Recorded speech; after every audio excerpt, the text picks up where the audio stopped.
नमस्कार विद्यार्थियों, Rishikul online school में आप सभी का स्वागत है।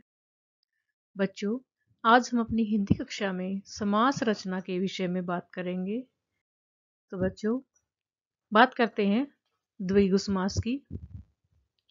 जैसा कि बताया जा चुका है, समास के 6 भेद होते हैं।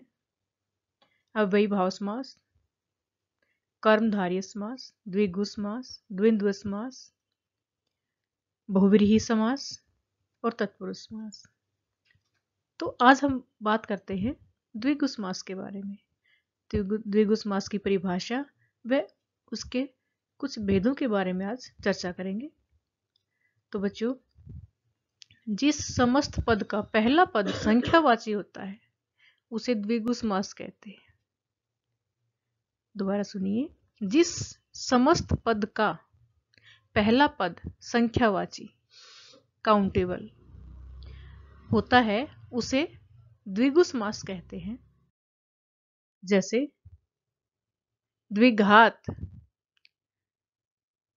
दो घातों का समूह, तो इसका जो पहला जो पद है वो संख्यावाची है 2।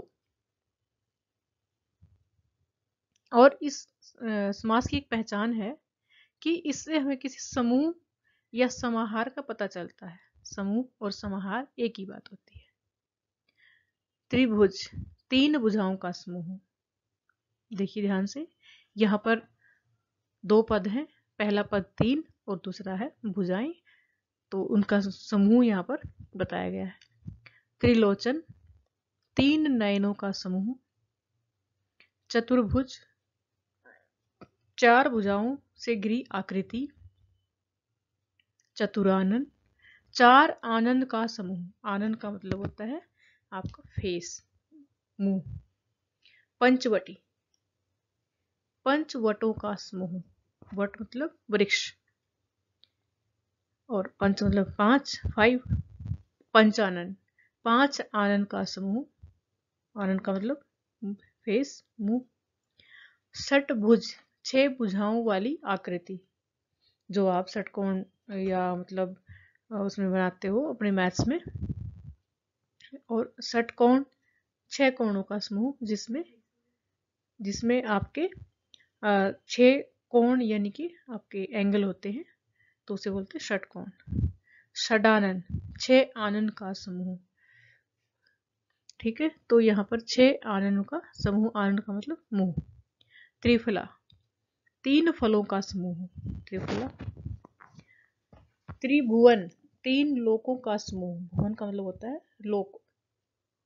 दो पहर, 2 पहरों का समूह। पहर मतलब टाइम, जैसे मॉर्निंग, आफ्टरनून या इवनिंग, 2 पहरों का समय। पंचतंत्र, 5 तंत्रों का समूह। और पंचतंत्र की कहानियां भी आपने पढ़ी होंगी। कुछ अन्य उदाहरण और हम देखते हैं, जैसे सप्तशती, 7 पदों का समूह। सप्तपदी, 7 पदों का समूह। अष्टाध्यायी, 8 अध्यायों का समूह।